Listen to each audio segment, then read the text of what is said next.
जोरदार ताली से उनका स्वागत करें। बैठिए। आप सब साथियों का बहुत बहुत धन्यवाद कि आप समय निकालकर अपने घर से चलकर आज यहाँ आए हैं। आज यहाँ पदयात्रा की शुरुआत नहीं हो रही है। पदयात्रा तो अभी खगड़िया में है, उसके बाद हम लोग करीब करीब 20-25 दिन सहरसा में चलेंगे, उसके बाद मधेपुरा आएंगे। पदयात्रा आने से पहले आप जैसे सैकड़ों लोग यूथ क्लब के माध्यम से या सोशल मीडिया के माध्यम से या हमारे साथियों के संपर्क में आकर खबर न्यूज देखकर अगर जन स्वराज की परिकल्पना से सोच से जुड़ रहे हैं या जुड़े हुए हैं पहले से, ऐसे लोगों से पदयात्रा आने से पहले एक बार परिचय हो जाए, इसके लिए पदयात्रा के बीच से हम लोग आकर 2 दिन 1 दिन आकर लोगों से मिलते हैं। अनुमंडल के स्तर पर आज मैं आपके मधेपुरा के एक अनुमंडल में हूँ, कल एक पूरा दिन एक और अनुमंडल में रहेंगे, ताकि जो साथी जन स्वराज की इस व्यवस्था को समझना चाहते हैं, हमसे रूबरू मिलना चाहते हैं, उनको एक बार ये अवसर हो कि पदयात्रा आने से पहले आप एक बार हमसे मिल लीजिए, अपने सवाल जवाब कर लीजिए, ताकि अगर आपकी भावना बनती है, आप सोचते हैं कि इस व्यवस्था में हमको जुड़ना है, कंधा लगाना है, तो जब पदयात्रा आए उसमें आप पूरी क्षमता ताकत से उसमें जुड़कर काम कर सकें। उसी के लिए हम आज आपसे मिल रहे हैं। मधेपुरा में क्या दिक्कत है, आपके गांव पंचायत में क्या समस्या है, उसका निपटारा कैसे किया जाएगा, दल कैसे बनेगा, टिकट कैसे मिलेगा, ये ज्यादातर बात 17 महीना से हम लोग रोज गांव गांव चल के बता रहे हैं। पदयात्रा कोई आज से तो शुरू है नहीं, 2 अक्टूबर 2022 से हम लोग चल रहे हैं और आप लोग सब साथी के पास फोन है। 4,500 से ज्यादा गांव में हम लोग गए हैं, वहां पर लोग सवाल पूछते हैं, लोगों का जवाब भी दिया जाता है। इस पूरी परिकल्पना में दल कैसे बन रहा है, शिक्षा को कैसे सुधारा जाएगा, बिहार में साल भर में पलायन कैसे रोका जाएगा, इन सारे विषयों पर हम लोग सुबह से शाम तक बोलते हैं। फिर आपने सवाल किया है, आपका भी जवाब देंगे, लेकिन आपसे अनुरोध ये है कि आप युवा हैं, पढ़े लिखे होने का दावा करते हैं, पढ़े लिखे बहुत न भी हो तो थोड़ी बहुत समझदारी तो आपको जरूर होगी। अपना घर परिवार गांव देहात में अपनी आपकी पहचान है। कम से कम दिन में अगर आधा घंटा निकाल के भी वो YouTube पर देखिएगा तो आपको समझ में आएगा कि प्रशांत किशोर या जन स्वराज में 1 बरस में बिहार में पलायन रोकने का क्या उपाय बताया गया, तभी आप दूसरे किसी को समझा पाइएगा। भाई साहब पूछ रहे हैं कि यहाँ पर पढ़ाई कैसे सुधरेगा।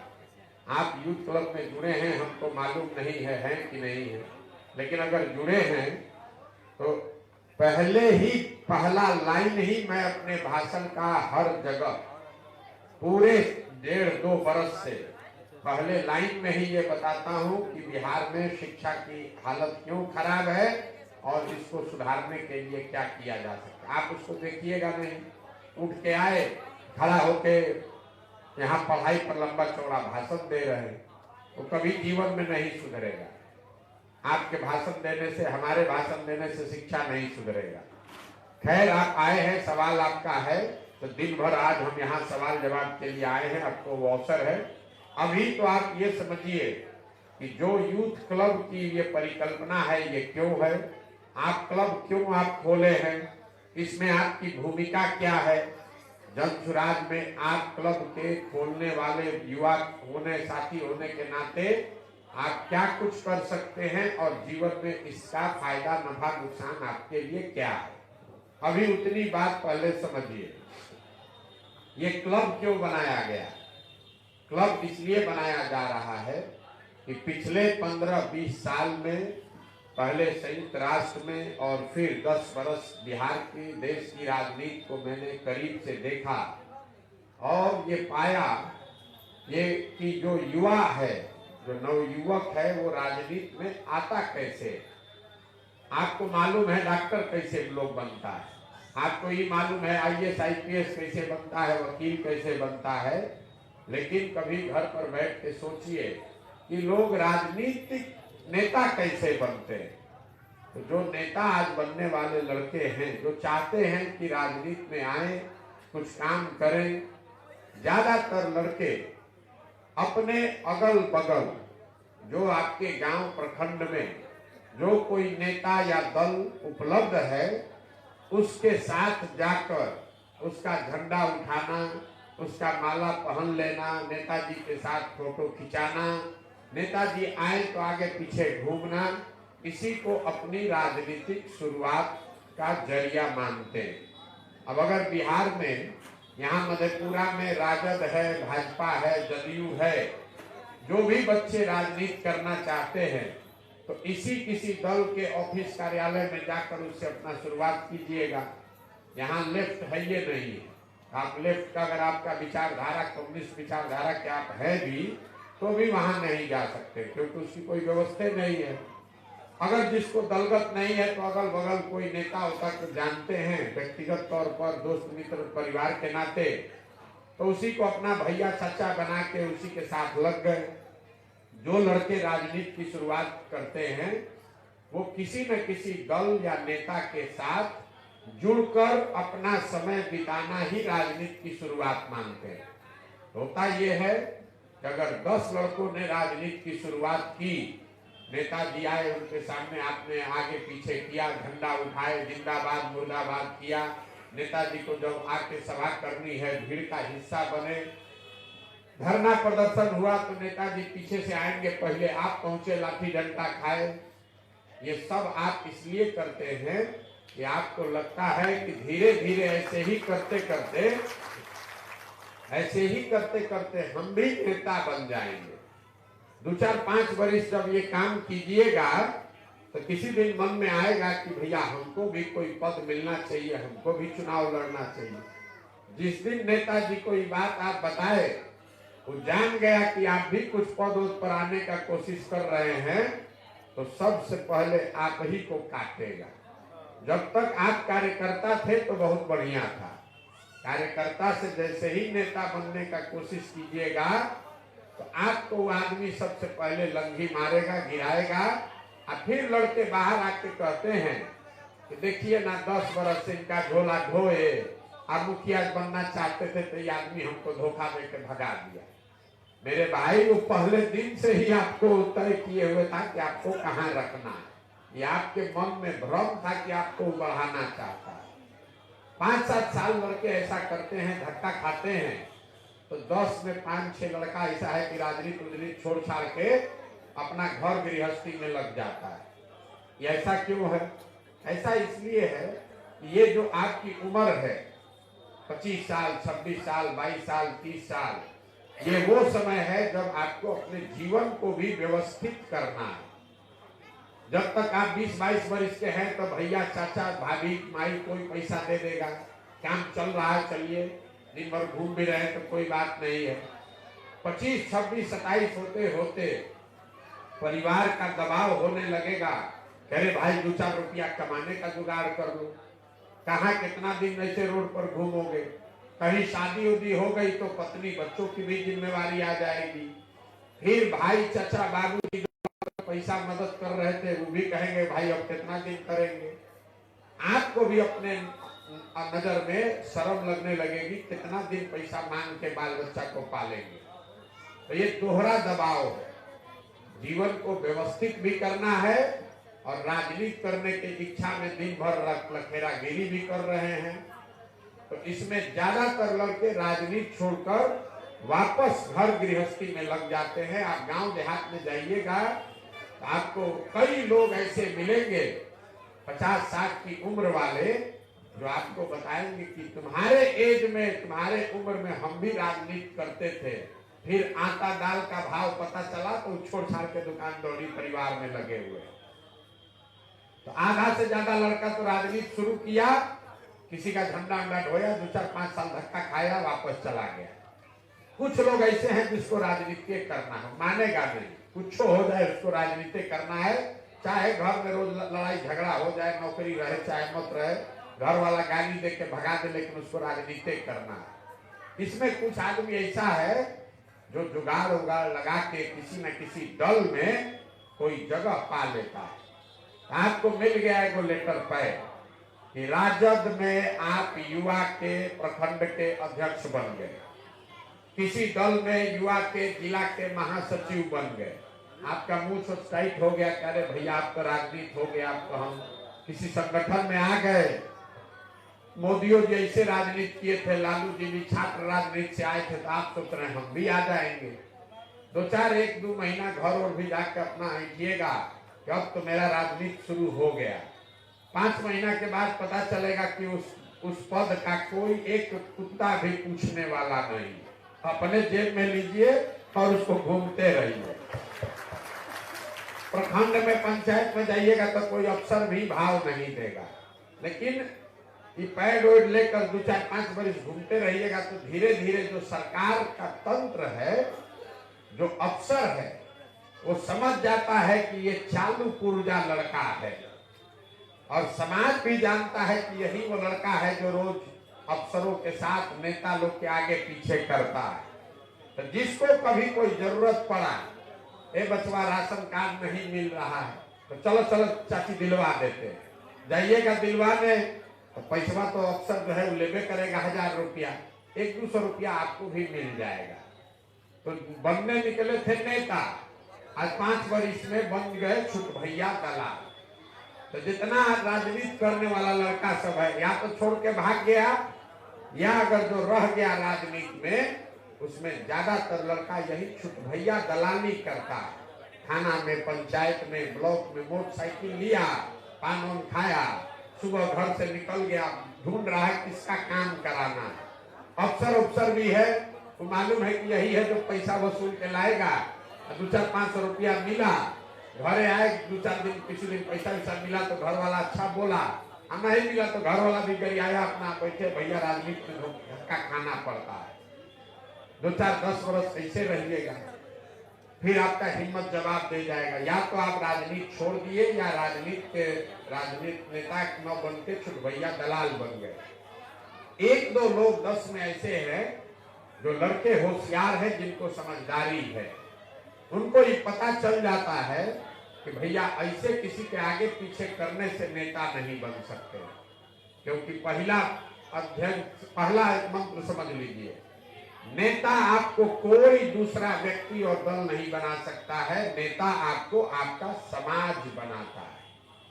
आपका गांव वाला, मोहल्ला वाला, स्कूल वाला, कॉलेज वाला लड़का आपको नेता बनाता है। एक बार गांव में 100 आदमी आपको नेता मान लिया, अगुआ मान लिया, तो कोई दल वाला, कोई दूसरा बड़ा नेता खोजता रहता है कौन लड़का होशियार है, वो आपको जगह दे सकता है। आदमी को लगता है प्रशांत किशोर चाहेंगे तो हम नेता बन जाएंगे, किसी को लगता है लालू जी चाहेंगे तो हम नेता बन जाएंगे। लालू जी हो कि नीतीश जी हो कि मोदी जी की प्रशांत किशोर, नेता आपको कोई नहीं बना सकता। नेता आपको आपका समाज बनाता है। एक बार नेता जब समाज ने बना दिया, छोटा नेता भी, तो कोई बड़ा नेता, कोई दल आपको वो जगह देकर बड़ा ऊपर बढ़ा सकता है। जिसको ये बात समझ में आती है, यही लड़के आप देखिएगा गांव देहात में वार्ड सदस्य का चुनाव लड़ते हैं, मुखिया लड़ लिया, समिति लड़ लिया,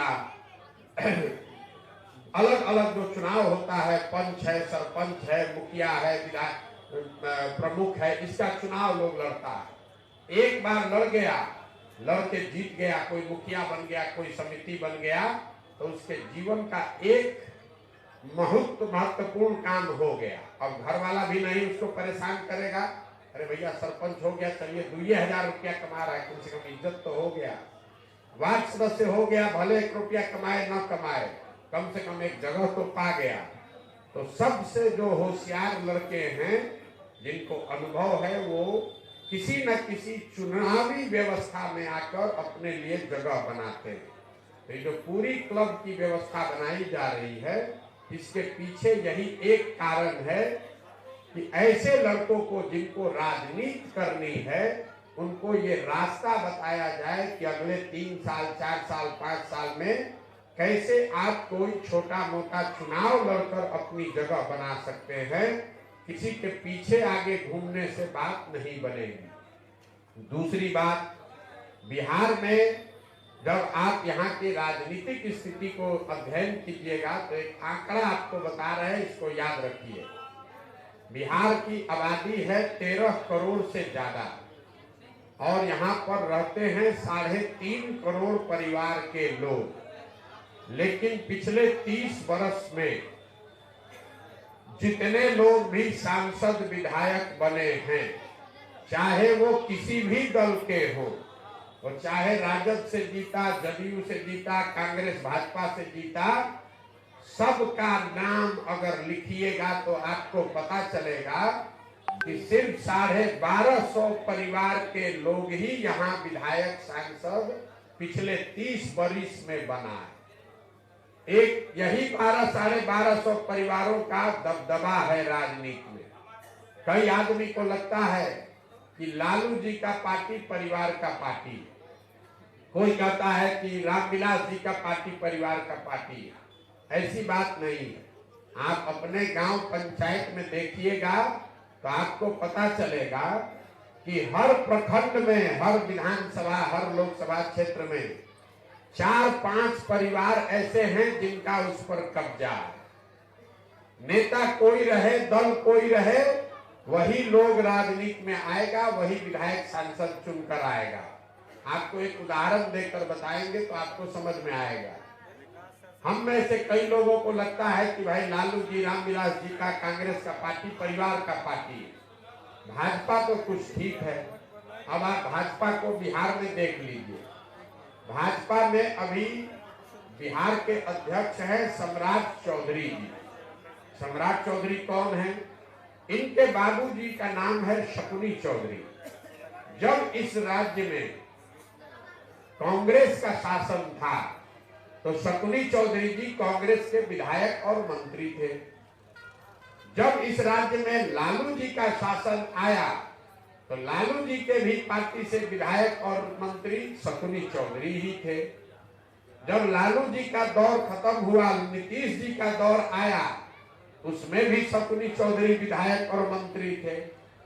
और आज अगर भाजपा का जड़ यहाँ मजबूत दिख रहा है तो भाजपा को भी कोई दूसरा कुशवाहा नहीं मिला, उसको भी शकुनी चौधरी का लड़का ही मिला। जनता समझती है कि कांग्रेस को उखाड़ दिए, लालू जी को ले आए, लालू जी को उखाड़ दिए, नीतीश जी को लाए, नीतीश जी को हरा दिए, भाजपा को लाए। अरे भैया, किसी को लाए है तो शकुनी चौधरी ही और उसका लड़का है। और ये हर विधानसभा में यही हालत है। तो ये इसलिए है कि जो नए लड़के हैं, जिसके बाबूजी पहले से विधायक नहीं है, मंत्री नहीं है, आप चाहे जितना काबिल है, जितना मेहनत कर लीजिए, जितना काम कर लीजिए, बिहार के लिए जितना योजना बना लीजिए, आपको चुनाव लड़ने का अवसर नहीं मिलेगा। चुनाव लड़ने का अवसर सिर्फ और सिर्फ विधायक, मंत्री, सांसद के बच्चे को ही मिलेगा। ये व्यवस्था टूटेगा कैसे?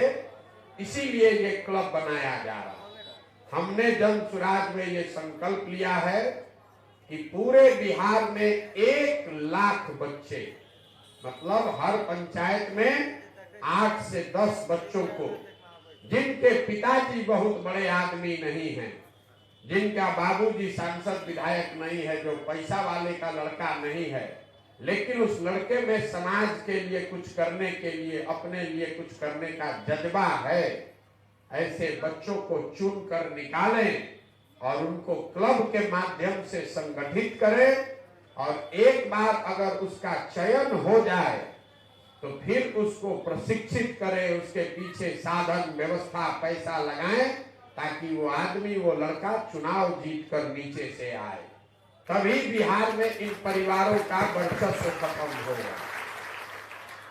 तभी परिवारों का वर्चस्व खत्म होगा। नहीं तो अभी हालत यह है कि विधायक तो विधायक बन गए, अपने बच्चा को बना दिया, अब अपने भतीजा अपने रिश्तेदार को मुखिया प्रमुख भी बनाएगा, वो भी बिना उसके आशीर्वाद के नहीं बनेगा। उसी को तोड़ने के लिए व्यवस्था बना रहे। ये शुरुआती दिन है। आप में से कुछ लोग अभी क्लब खोले, क्लब खोलने से आप नेता नहीं बनिएगा, लेकिन 12 से 15 हजार के आबादी वाले पंचायत में अगर हमको 10 ऐसे बच्चों को चुनना है जिनके पीछे ताकत, शक्ति, बुद्धि, पैसा, संसाधन लगाए, तो उसका चुनाव होगा कैसे?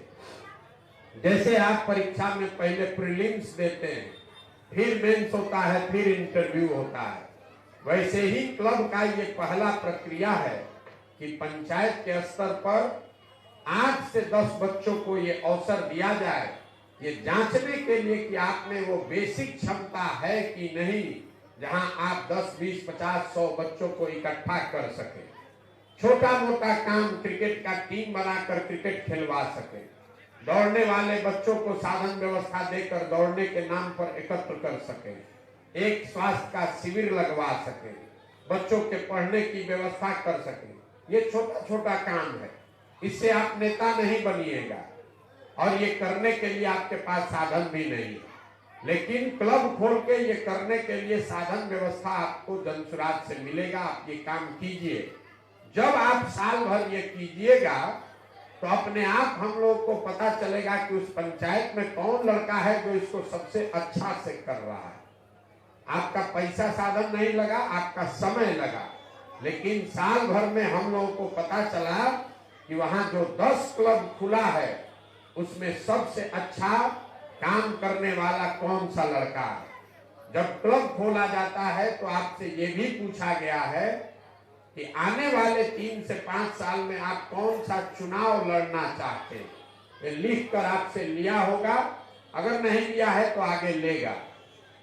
ये इसलिए कि अगर 10 में से 1 या 2 बच्चा जो सबसे बढ़िया क्लब चलाया, उसका जब चयन हो गया तो इसका दूसरा सत्र है जिसमें आपको 3 महीना मेरे साथ रहने का अवसर मिलेगा। आपका खाना, रहना, पॉकेट खर्चा सब व्यवस्था जनसुराज से होगा। 3 महीना आपको रह के साथ में सीखने का अवसर होगा कि आप मुखिया का चुनाव अपने गांव पंचायत में जाकर कैसे लड़ सकते हैं।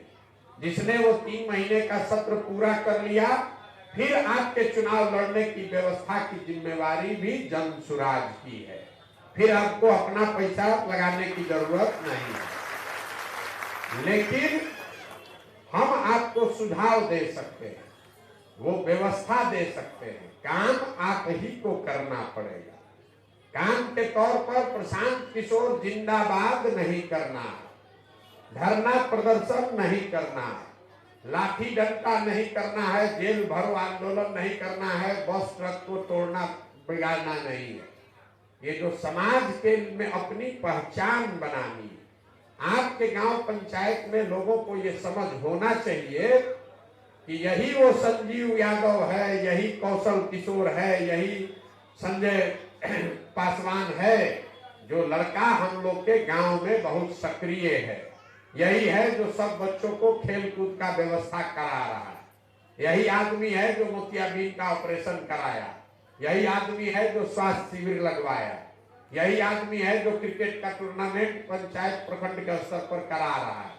धीरे धीरे 6 महीना, साल भर अगर आप ये काम कीजिएगा तो पंचायत के स्तर पर, प्रखंड के स्तर पर 200, 300, 500 आदमी, जितना ज्यादा आप सक्रिय हैं उतने लोग आपको व्यक्तिगत तौर पर जान जाएंगे। जब एक बार आपका चयन साल भर क्लब चलाने के आधार पर हो गया तो 3 महीना जब आप आकर हमारे साथ रहिएगा, उस समय आपको ये मंत्र दिया जाएगा, सिखाया जाएगा, साधन व्यवस्था दी जाएगी कि आप अगर गांव में जाकर समिति का चुनाव लड़ना चाहते हैं, मुखिया बनना चाहते हैं, अरे भैया बैठो, काहे वो घबराए जा रहा, कोई आए हैं हाथ सीखने, जान फंसा हुआ है पीछे, देखे अभी कोई ना छोड़े तुरंत दौड़ेगा वो। आपको ये 3 महीने का जब आप सत्र पूरा करेंगे तो आपको हमको पता रहेगा कि आपको कौन सा चुनाव लड़ना है। उस चुनाव लड़ने के लिए जन सुराज से आपको क्या मदद मिलेगी, आपका कार्यक्रम क्या होगा, उस काम को जैसे जैसे कीजिएगा अपने आप वो चुनाव लड़ने की स्थिति में, आप जीतने की स्थिति में पहुंच जाइएगा। अब कुछ लड़के ये पूछते हैं भैया कौन सा चुनाव लड़ेंगे, कौन सा चुनाव लड़ेंगे ये बता दीजिए, हमको कौन चुनाव लड़ाइएगा। तो हमको भैया कुछ नहीं पता है कि आपको कौन चुनाव लड़ना है। आप जीवन में ये तय करते हैं कि आपको बैंक का परीक्षा देना है कि सिपाही में भर्ती होना है। आप ये तय करते हैं कि आपको रेलवे का एग्जाम देना है कि बीपीएससी का एग्जाम देना है, क्योंकि आपको मालूम है कि आपकी क्षमता क्या है। तो यहाँ पर भी आप ही को तय करना है कि कौन सा चुनाव आप 3, 4, 5 वर्ष में लड़ सकते हैं। कोई कहता है भैया हम मुखिया लड़ेंगे, कोई कहेगा वार्ड सदस्य लड़ेंगे, कोई बहुत लड़का भी कहता भैया सीधे सांसद लड़ेंगे। तो हमको उसका कोई ज्ञान नहीं है, लेकिन जो चुनाव लड़ने का आप लिख कर दीजिएगा उतना ही बोझा उठाने के लिए आपको तैयार होना पड़ेगा।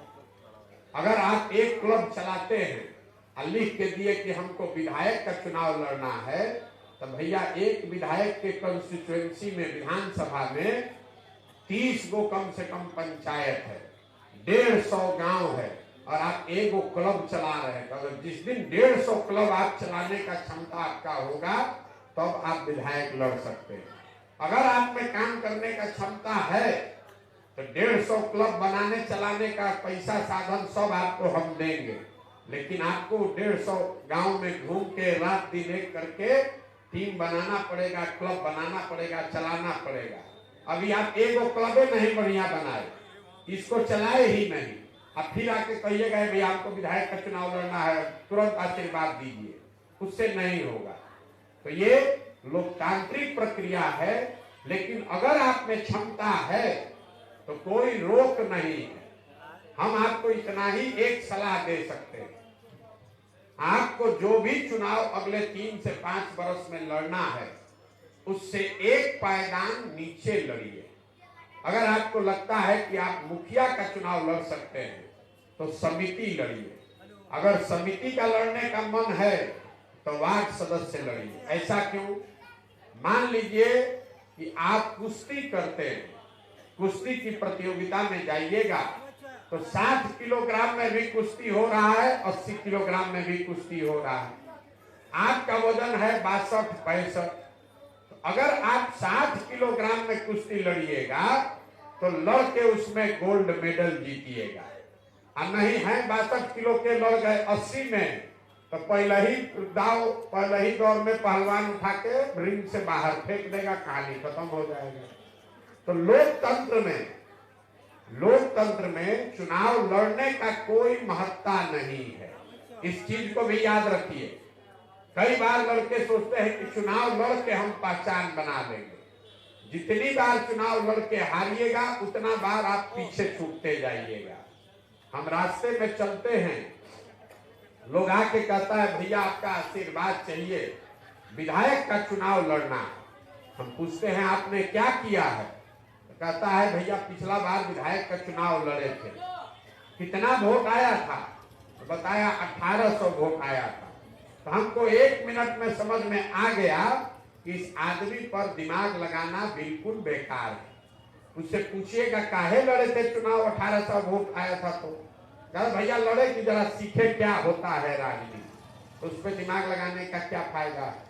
उसके मुकाबले कोई लड़का मिलता है जो कहता है भैया हम समिति हैं, हमारे बाबूजी 2 बार से वार्ड सदस्य थे, हम लड़के आए, पढ़ के आए, समिति बने हैं, चाहते हैं कि आपका सहयोग मिले कि हम अपना प्रखंड में प्रमुख बने।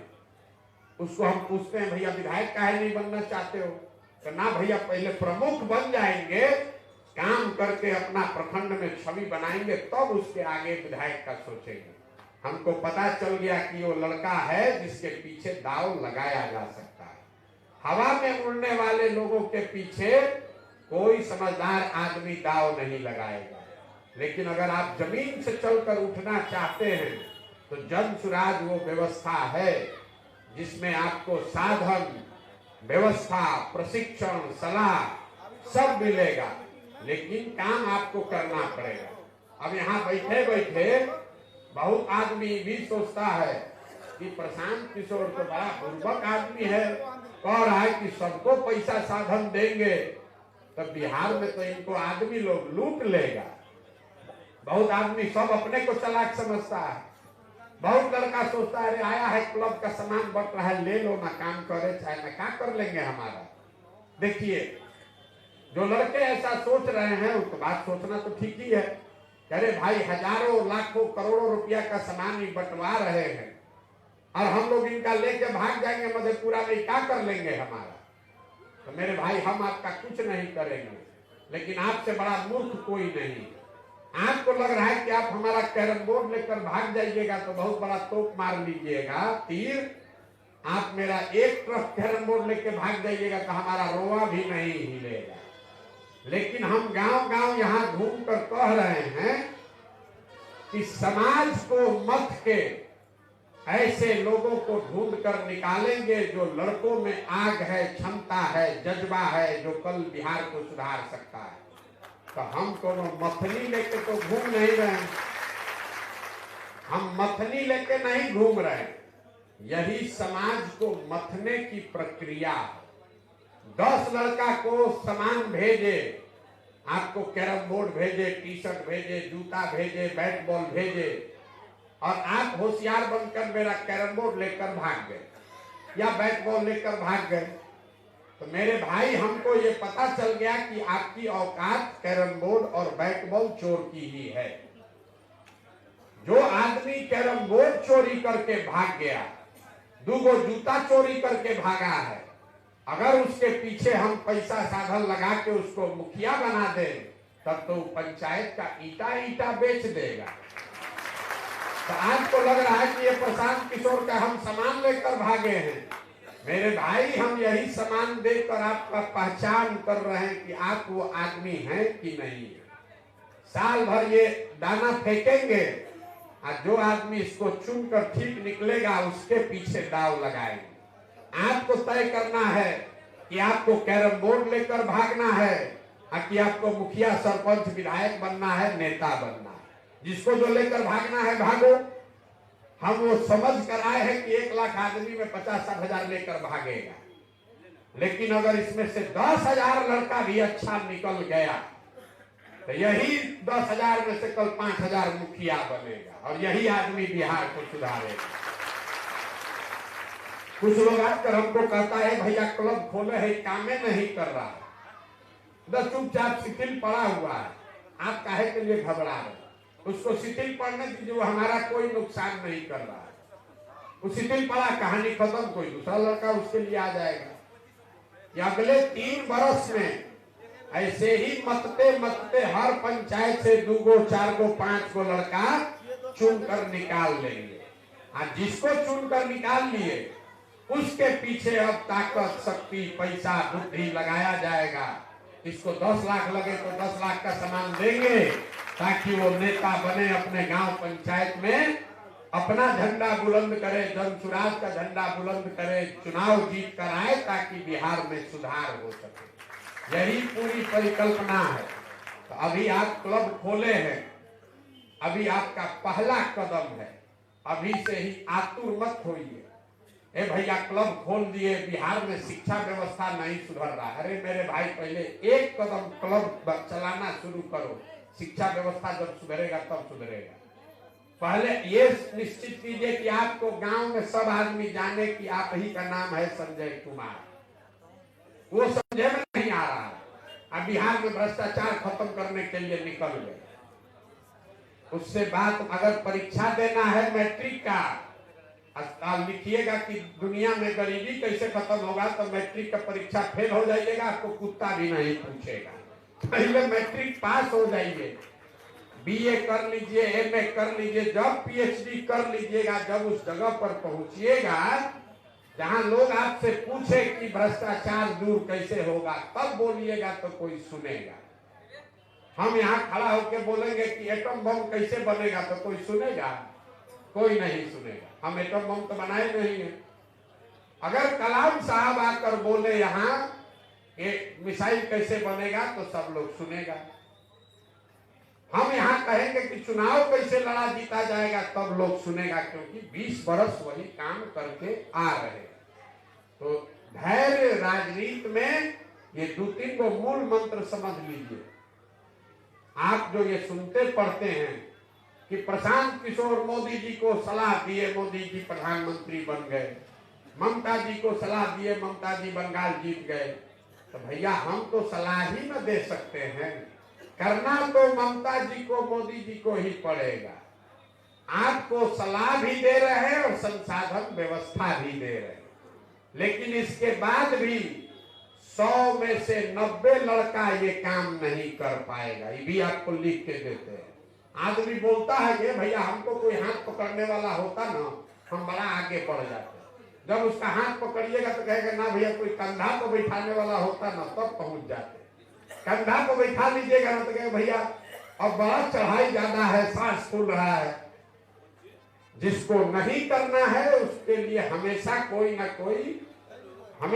ना कोई उपाय है। ये भैया क्या करे, बड़ा धूप लग रहा है। अभी 10 दिन पहले ही मीटिंग होता तो कहता बहुत मन था जाने का, लेकिन जाड़ा बहुत है। आज आए हैं तो कह रहा है मन तो बढ़िया था लेकिन धूप बड़ा निकल गया। 2 महीना के बाद हो तो कहेगा आए तो थे लेकिन उस दिन लू बड़ा चल रहा है। जिसको नहीं करना है उसको रोज कोई ना कोई बहाना है, और जिसको करना है, आगे बढ़ना है, वो चाहे जितना भी दिक्कत हो वो आगे बढ़ सकता है। हम अपनी बात अब खत्म करेंगे। आप लोग के साथ यहाँ जब मैं आऊंगा मधेपुरा तो आपके साथ 2 बार 4 बार 10 बार मिलने का अवसर रहेगा। कई साथी इसमें ऐसा सोच रहे हैं भाई व्यक्तिगत तौर पर हम प्रशांत जी से बातचीत नहीं किए, तो भाई हम जब मधेपुरा में आएंगे तो सुबह से शाम तक हम यहीं आप ही के गांव में पैदल चल रहे हैं। आप साथ में चलिए, 2 घंटा 4 घंटा 5 घंटा बतिया लीजिए। मान लीजिए ये आदमी खड़े हैं संतोष नायक, ये हमारे रिश्तेदार जान पहचान वाले तो हैं नहीं, ये आकर साल भर से कैंपे में रह रहे तो 100 बार चाहे माफ कर सकते हैं। लेकिन लड़के क्या चाहते हैं, हम आए प्रशांत किशोर से मिले, प्रशांत किशोर के साथ एगो धक्कम धुक्की करके सेल्फी खिंचा ले, और कोई ऐसा मंत्र प्रशांत किशोर दे दे कि बस कल हम विधायक का मंत्री बन जाए। भैया को ऐसा टिप्स दीजिए, आके कहता है काम में, ए भैया कोई टिप्स दीजिए, टिप्स जिससे हम नेता बन जाए। तो मेरे भाई ऐसा टिप्स टॉनिक हमारे पास नहीं है, कोई ऐसा उपाय नहीं है कि हम आपको आज बता दें और कल आप नेता बन जाइएगा। मान लीजिए कि अगर ऐसा कोई टिप्स होता, ऐसा टॉनिक हमारे पास होता तो आपको देते चाहे नहीं देते, अपने 2 4 5 बोतल पी लेते। काहे के लिए झूठों गावे गांव पैदल चल रहे, 5 बोतल टॉनिक पी लेते, हम ही हो जाते नेता। मेरे भाई एक ही टिप्स है, एक ही टॉनिक है, धीरज और कठिन परिश्रम। बाकी अगर आप ये दोनों चीज कीजिएगा तो कोई ना कोई हाथ पकड़ के आगे आपको बढ़ाने वाला मिल जाएगा। जन सुराज में अगर आपकी भावना है तो इसमें जुड़ के कीजिए, इसमें नहीं भावना है किसी दूसरे जगह जाइए। लेकिन बिना 10 बरस पसीना बहाए हुए कोई उपाय नहीं है। अगर इससे शॉर्टकट में करने जाइएगा तो कहीं ना कहीं धक्का खाकर गिरिएगा ही गिरिएगा। आपको लग रहा है कि ये प्रशांत किशोर आके कि देखिए कितना बड़ा आदमी बन गए हैं, हम लोग को ज्ञान दे रहे हैं। मेरे भाई 20 बरस से घर परिवार सब कुछ छोड़कर दिन रात यही कर रहे हैं, तब न पहचान बनी है। न तो यही हम मधेपुरा से जाएंगे तो कुत्ता और भैंस भी हमको नहीं पहचानता कौन आदमी है। आपका तो बातें छोड़ दीजिए। जब 10 बरस मेहनत कीजिएगा, एक कोई रास्ता पकड़कर ईमानदारी से चलिएगा तो आगे का रास्ता खुल सकता है। आप जन सुराज से जुड़ रहे हैं, आप इसका फायदा उठाइए। हमारी समझ का, हमारी संसाधन का, व्यवस्था का आप लाभ उठा सकते हैं, लेकिन उसके लिए आपको काम करके दिखाना पड़ेगा। काम प्रशांत किशोर के लिए नहीं, जनसुराज के लिए नहीं, अपने आप के लिए करना है। आप मजबूत होइएगा तो अपने आप जनसुराज वहां मजबूत हो जाएगा। लेकिन अगर आप काम न भी करना चाहें तो कोई बात नहीं है, क्लब व्लब में जो सामान मिला उसको लेकर भागिए, अपना जान छोड़िए, किसी दूसरे को आने दीजिए। लेकिन अगर आप ये काम नहीं करना चाहते हैं तो कृपा करके इसको छोड़ दीजिए। इसलिए आप तो नहीं कीजिएगा, दूसरे किसी बच्चे को अवसर नहीं पाने दीजिएगा। तो कल अगर आपके सक्रिय होने से 10 आदमी का मोतियाबिंद का ऑपरेशन हो सकता था आपके गांव में, वो आपके अकर्मण्यता की वजह से नहीं हो पाएगा। तो आप किसी का मदद नहीं कर रहे हैं तो किसी का नुकसान भी मत कीजिए। आप क्लब खोले, आपको अच्छा नहीं लगा, बेकार ही प्रशांत किशोर फालतू बतिया रहे, आप उसको छोड़ दीजिए। हमारे कार्यालय में फोन करके बोल दीजिए भैया खोले थे, हमको अब चलाने का मन नहीं है। आपसे कोई नहीं मांगेगा सामान, आप जो ले लिए वो ले लिए। लेकिन हम लोग को पता चल गया कि आप वो लड़के नहीं हैं, ताकि किसी दूसरे बच्चे को अवसर दिया जाए, उसको प्रशिक्षण दिया जाए, उसको आगे बढ़ाया जाए। यही सारी बात आपको बतानी थी। आज परिचय हो गया। मैं जब मधेपुरा आऊंगा तो आपसे और मुलाकात होगी, बातचीत का सिलसिला जारी रहेगा। आपका कोई जो शिकायत सुझाव, आगे के रास्ते के बारे में जानकारी लेनी है, उसके लिए हमारे कार्यालय का जो नंबर है उसी पर फोन कीजिए। 91-216 जो नंबर है, वहीं से आपको बताया जाएगा कि आगे क्या करना। जो लड़का क्लब खोलने आया था उसको आप बार बार फोन कीजिएगा, उसका कोई फायदा नहीं है। उसका काम था क्लब खोलना, तो खोलकर आगे गया, अब आपकी वो मदद नहीं कर सकता है। क्लब को चलाने के लिए, समझाने के लिए, आगे रास्ता संसाधन के लिए एक अलग व्यवस्था है, उसका अलग साथी हैं जो उसको चलाते हैं। आप उनके संपर्क में रहिए, वहां पर फोन कीजिए। पटना कार्यालय में अगर जाते हैं तो वहां जाकर मिलिए, तभी आगे का रास्ता आपको पता चलेगा। हमसे मिलना, बात करना है तो जब हम पदयात्रा जहाँ करते हैं, यही हम आज यहाँ आए हैं तो यहाँ पर भी कैंप में है, जहाँ पदयात्रा में है वहां पर भी कैंप है, तो वहां आप आइए, आपसे मुलाकात हो जाएगी। बाकी और सब अगली बार जब हम आएंगे मधेपुरा में तो आप लोगों से आगे की चर्चा होगी। बहुत बहुत धन्यवाद।